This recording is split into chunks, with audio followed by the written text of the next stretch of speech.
So question number 4 is just a statistics problem. We're given two sets of data, and we're going to be asked to do some things with the regression line. So the first thing we are asked is to find the regression line of x on y. So that's backwards from what we're used to. The good news is that's no harder to put in. So you're going to hit home, you're going to add a list in spreadsheet, you're going to put in your two columns.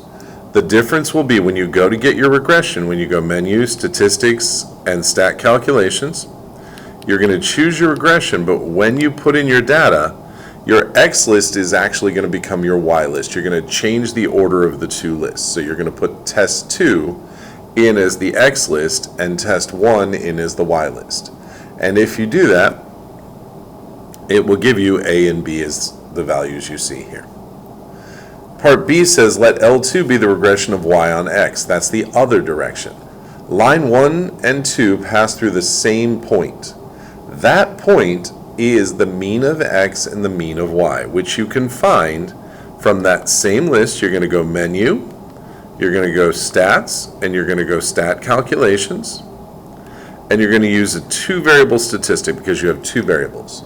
You're going to make XX and Y the Y list, and you're looking for the mean of the X and the mean of the Y, and those will just be in your list that you get.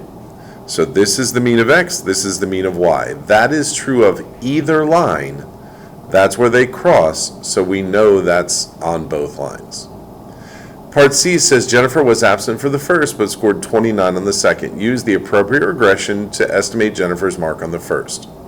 So we are trying to predict an X from the Y. That means we need to use this first equation. Usually we try and predict a Y from the X, which would mean we would use this second, the Y on X variable. So if we're trying to do this one, then this is my slope and this is my y-intercept. So we do the slope times 29 minus 10.4, which gives me a score of 27.